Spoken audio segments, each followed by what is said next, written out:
Hey guys, Mario here. So, I'm sorry I've been absent. I have actually been knee-deep in my backyard. I have been a big proponent for many years, and I've been telling you guys for many years now what it feels like. Grow a garden. Grow a garden, grow a garden, grow a garden. Gardening is good for you. It's good for your soul. It's good for your body. And you get food. Okay, so I had an argument with the palm tree because it was in the way, and she decided to attack me. Don't worry, I'm okay. It's called a subconjunctival hemorrhage. It's a fancy way of saying a bruise in my eye. You can get them from all kinds of random things. Getting punched, getting poked, pooping and pushing too hard, and all of a sudden, boop, ah, my eye. People have freaked out. I was an optician for 15 years, and I've had so many people come to me and be like, what is this? Calm down, Karen. It'll go away. I digress. I have been listening to Tim Pool for the past month. I listen every single night, it feels like. And one of the overarching themes that he's been talking about is, get back to the farm. People on the farm don't have problems like, shooting random people for a wallet or for a watch or for a car. People in the country don't have the problem of what gender am I? This is only a new thing. And I'm going to take that idea and I'm going to expand on it even a bit further. I feel that we have separated ourselves from our food source so much so that people just think, hey, I buy meat from the grocery store. It just comes from the grocery store. You don't need cows for meat. I mean, hello, it's just a pink blob that comes in the package and that's how we get it, right? No, that's not how we get it. We have separated ourselves from our food source and where our food comes from, and the idea that chickens are alive until they're not alive, and then they're cooked and put on our plate. People in the country have no problem understanding this process, and sometimes they make weird jokes like, Dad, I'm hungry, let's eat Bob the chicken, he looks really tasty today. This is part of a normal process of being attached to our food. I was about 9 years old when I had my first vivid attachment to something that I was going to eat that was no longer alive. My grandmother was going to slaughter a pig. We didn't have a tree, so they put it on a ramp and they sliced the neck so they could drain the blood and capture it so they could make sausages.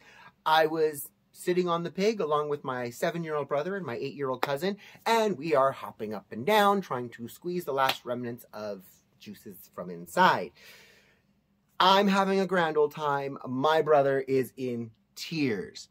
Funny thing, now he has the farm and I don't. Go figure.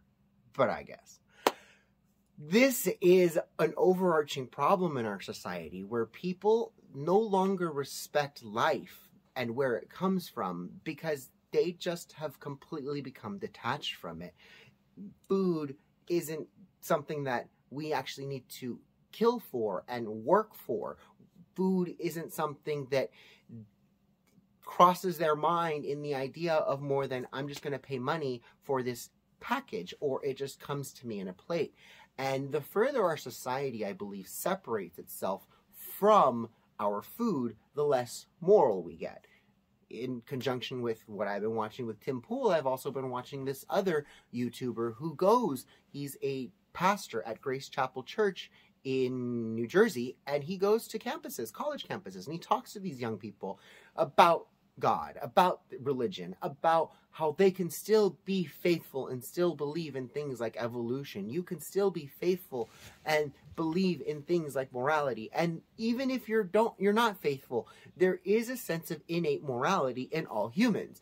Meaning, you as a human know that hurting people is bad. Hurting children is bad. Abusing people is bad. Abusing children is bad.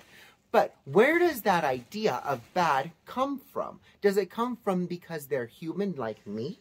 Or does it come from society? And if society were to define that abusing other humans for the sake of whatever reason it is, their color of their skin, their sexuality, their race, their whatever.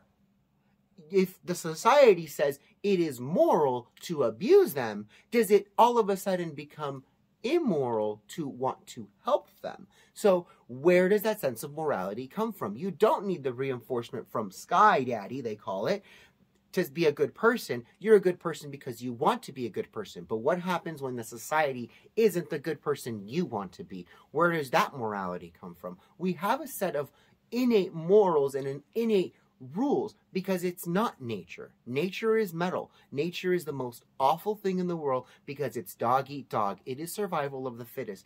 And in terms of nature, we would absolutely be justified in taking someone's things from them because we want them and they have them and they're standing in our way. This is where our humanity comes from, our attachment to life, each other, and where our food comes from. All right, guys, I love you guys all. I'll talk to you guys soon. I hope you enjoyed this Mario Presents. Stay tuned for more. Mwah! Bye, guys.